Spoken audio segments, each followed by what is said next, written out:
Welcome in, Shield Brothers and Shield Maidens, to Shield's Rest. I'm Fry, I'm Brown.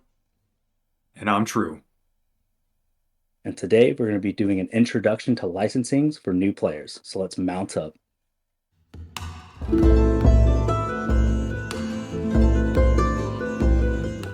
Now, whether you're a first time viewer or a return viewer, please consider taking a moment to like, subscribe, or comment. We do a ton of content here on Shield's Rest, including DC-20, Daggerheart, and more. Fry, what can you tell us about today? Right, so we're going to get into licensing for new players. What I want to point out first before we get into like the roles and all that stuff is don't be afraid with any of the choices that you're making while you're leveling up.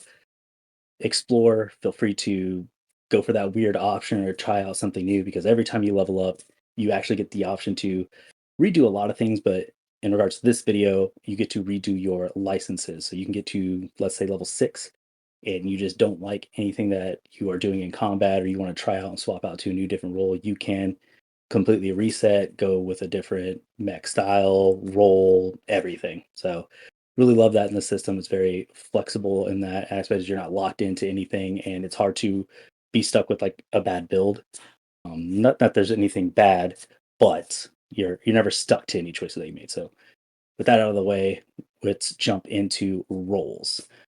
With the roles, you have 5 roles. They're not set in stone per se, but they will tell you kind of how the mech is going to play. The first one is going to be an artillery role. So these are your mechs that they stay more into the back, away from the front line, and they are just lobbing either missiles, support, things like that.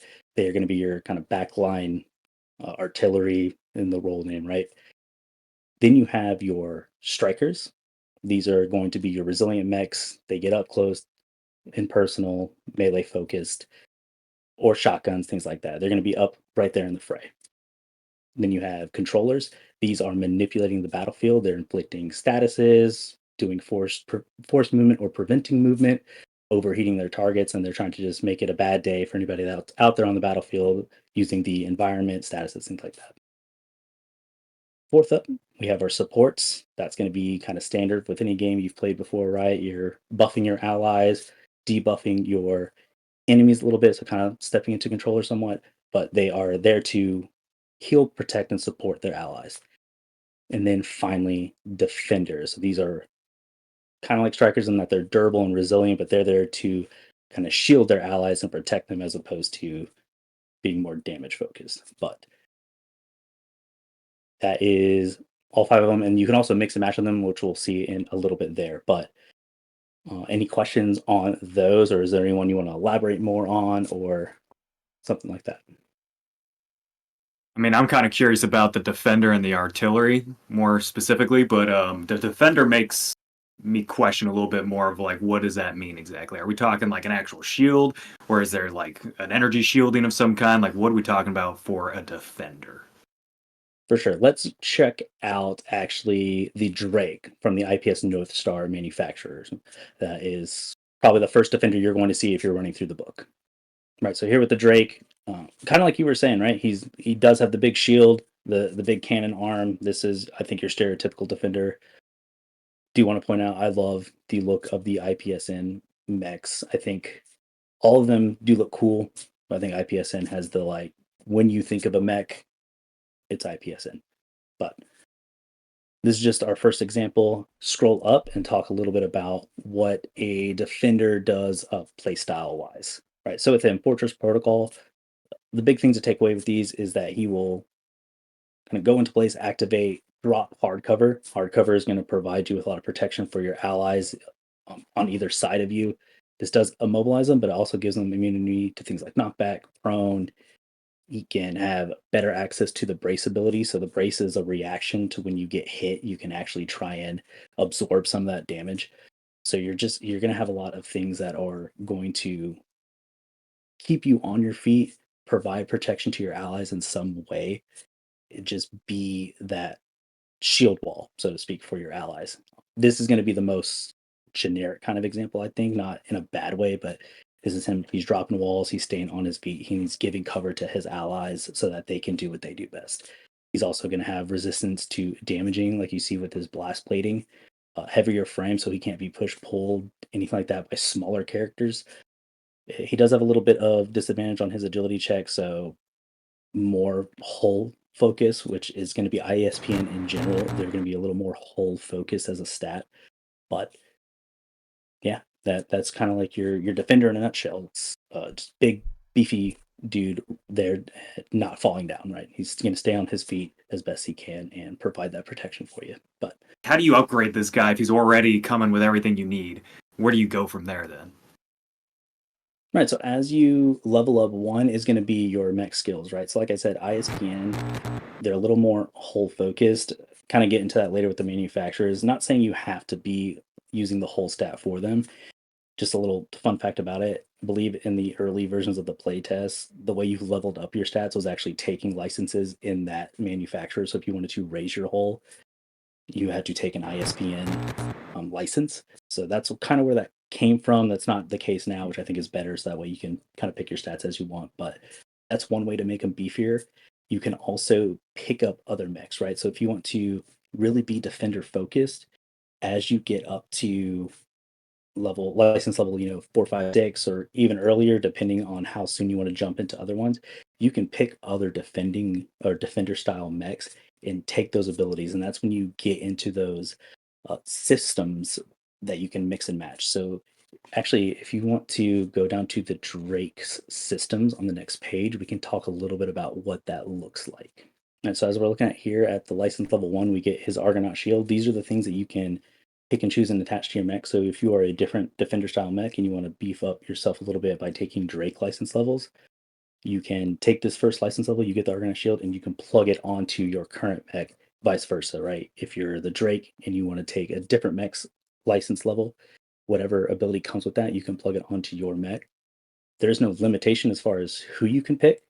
You can pick any manufacturer, any other mech, as long as you have enough system points. That's what that 2 SP is. Your mech will determine how many system points you have to spend and add onto it. But other than that, you can pick and choose kind of anything you want to add to it. So the build options are almost limitless. Either no two mechs are the same. I've said that before in other videos. And it comes down to this aspect of the game is what do you want to add to your mech to fit your specific play style. So if you want to get beefier, you want to do more damage, you want to get better at tech attacks, things like that, it all just depends on which mech you want to choose and which licenses you want to take and add on. Yeah, I imagine that leads to some interesting combinations and continuously different. So, how do you, at that point, try and get into maybe a different sort of role if you wanted to be, like, let's say, a defender and an artillery unit, perhaps? Is that even a possibility? Absolutely. So let's jump down to the Tortuga in the IPS-N categories there. All right, so with the Tortuga, big boy, right? He is a defender, but he also has an additional role tag. He is also a striker.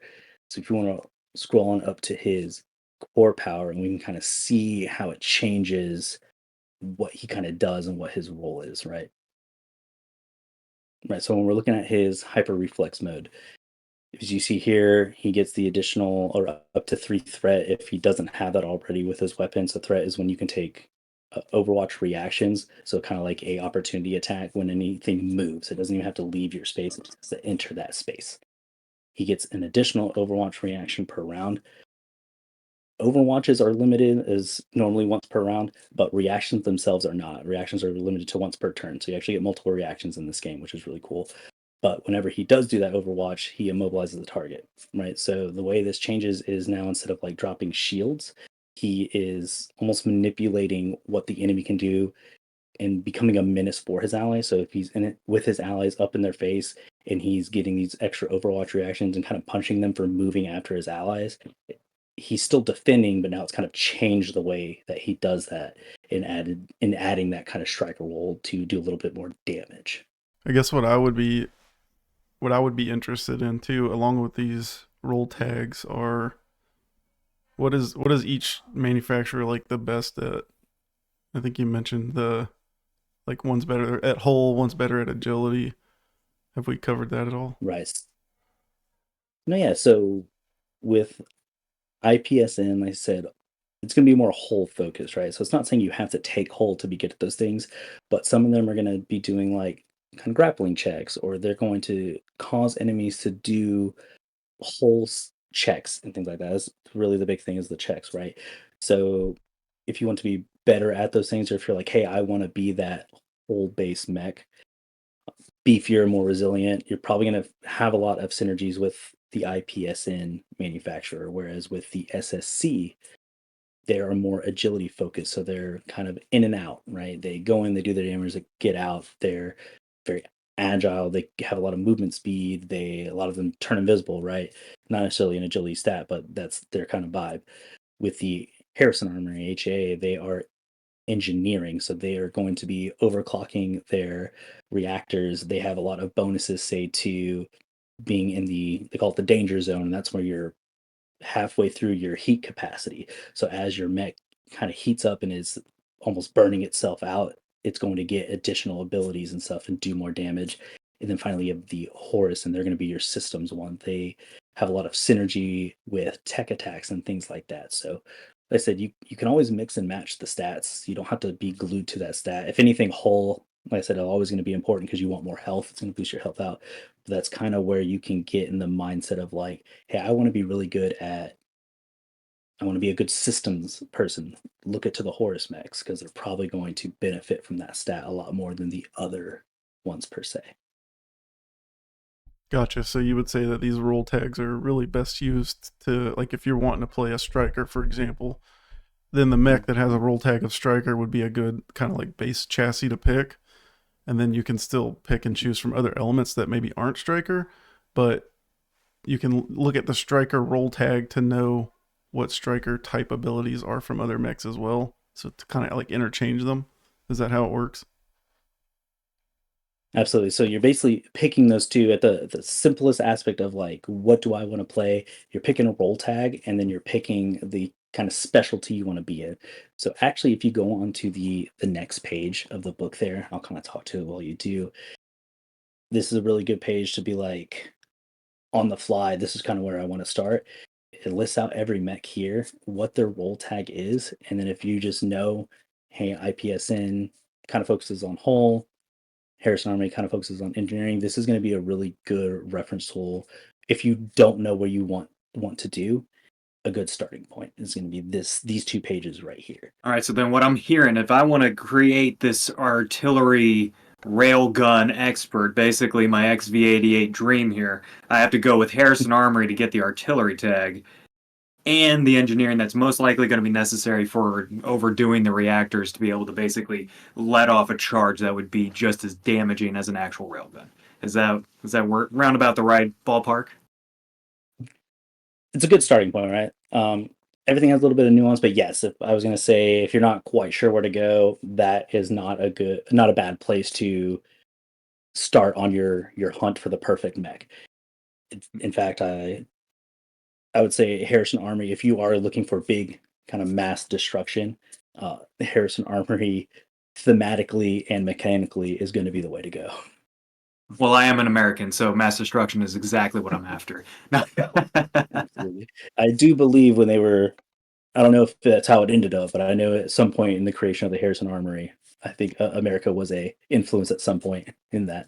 So part of what I think of when I think of mechs is I also think of drones of some kind, some form of AI that can help either repair my mech or help defend it in some way, shape, or form, or that I can send out to go scout or even do some damage. Nothing crazy, obviously, but just a little something. Again, I'm still thinking of my Tau dream.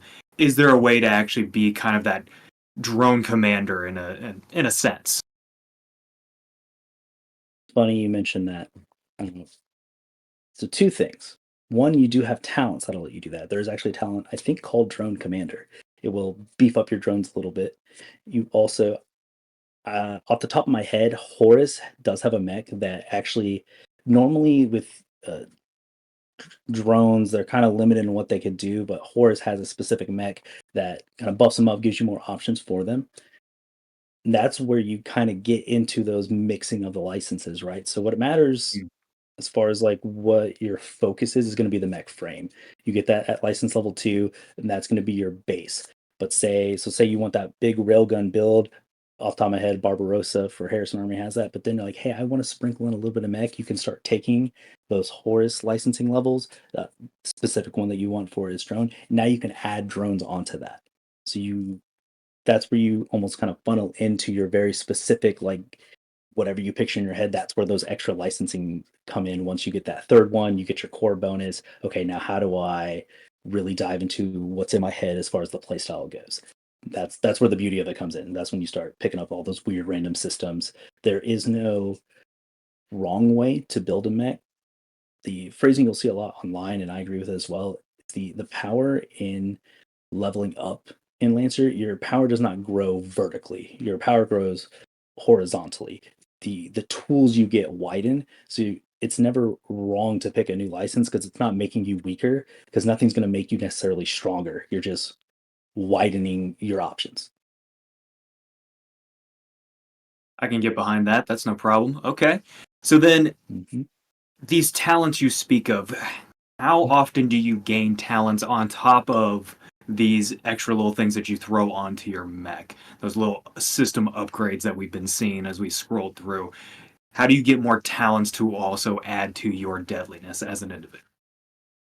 You're going to get a talent every level. Every talent Okay. has up to 3 ranks. So every time you level up, you can either pick up a new talent or rank up an existing talent up to a max of 3. So you're always every level you're getting something. Every level. Nice. I think I like what you were saying about the mechs, how you don't grow vertically but horizontally, and that's kind of the limited stuff I've kind of read through and what I've looked at is that I would say that's true without ever having heard that before. But it looks like it's more about like your play style, like how you want to play. Do you want to disrupt the field through electronic warfare type stuff, or do you want to be mostly a run and gun, or do you want to be a melee striker? And so I'm starting to see it like as we're talking these videos more and like looking through this, that flexibility really is built into the system of like your play style. And but here's like the mix or the license levels or core powers that you can use to like flavor that differently. Mhm. Absolutely. And one thing too is like I know everybody starts with that GMS, that Everest frame by default if you're sticking just the core bolt. You'll see a lot of people say that that's actually like the strongest mech frame in the game. It's a really solid mech. Whenever you steer from that, it is too specialized. So it is a completely valid play style too to just stick with that first mech and you're just picking up licenses to add systems onto it. And that's what I really like about the system, especially coming from something like D&D, right? Like not only are we jumping sci-fi and all that stuff, completely different play style, but I think the problems I had with that game in sometimes similar is that if in the purposes of like some people will get into that, oh, I need to do the most damage or I need to do this or this, you're starting to see like the same builds, right? And in this, everywhere I look, there are some, standard options, but the options are usually, hey, I don't know what to do and I'm doing my first one shot. They'll push you like the same like 3 builds. They're like, hey, this is easy, it's strong, and you won't have to worry about it. Outside of like those kind of niches, I don't see a build where they're like, if you want to be the best at this, you need to take these license levels with these systems and like that's the end all be all. That is the beauty in the system as I learn more about it. Is it truly is limitless in the sense of you're not shackled to specific choices because it's the right one. There is no right choice. I have not yet to find a right choice where I have to take that every time. I like that because honestly, I've wondered how D&D might be able to do that because it does seem the opposite where you do build your power vertically rather than horizontally. And I've always wondered, like, okay, how can I be more than just a paladin besides multi-classing into something else? But that only gives you like a little bit. And instead of getting your power all the way up to here, now you're halving yourself when you multi-class. So I've always wondered how D&D could actually, learn something from this system and how this could be built into a medieval fantasy type setting and actually get that kind of power base across the board into what you want it to be rather than sticking in your lane. Absolutely. This is my favorite version of all the games that not only we have been reviewing, but just what I've done my own time. This has been my favorite multi-classing sort of system. Is really just, hey, we're not bumping anything crazy. You're just picking and choosing what abilities you want, synergistic or not. It's really whatever you want. And then just to kind of wrap up as far as creating your first licenses and thinking, what do I want to do as far as my role goes? I always obviously suggest in any game you're playing, you build your characters with your teammates, right? With your players, not only for the synergistic value, but also in that's how you kind of get to know your characters before you play, right? Like obviously we have introductions sometimes in the game, but I feel like it works a lot better when you already kind of know as the person who you're coming to play with, and it kind of gets you how you're going to flow with the people you're about to meet, right? A little bit of a tangent, but I wanted to say don't be too worried about saying, oh, we need a defender, we need a striker, we need an artillerist. At the end of the day, all mechs are going to do damage, right? At the end of the day, that's usually what you're doing in combat is you're doing damage and you're manipulating the battlefield and you're trying to win. Don't get too caught up in the nitty-gritty of, oh, I need to have every role on our team so that we can survive. You can roll in with all strikers or all supports and make it work. Because even a support is going to be doing damage, considerable damage in a way that's going to help you to win. So that's one thing I always want to tag on to the end of really any game. I don't think off the top of my head any game requires that, but in this one especially, don't get too caught up in making sure you're playing the right role for the party, play the right role for you. That's going to make the game more fun. And then our next video, we're actually going to be taking Brown and True through the character creation, really letting them experience, the joy of decision making. They're going to have a lot of fun reading through everything, I'm sure, trying to pick out their best ones here. But that's what we are going to be tackling next. And then after that, we're actually going to be deep diving into the manufacturer themselves, not only just the mechs and how they build and play, and hopefully getting into that fun stuff, but also where they sit in the lore as well, and how you can use them as both GM and player inspiration as you get into your first games here. Until next time, keep that shield wall strong.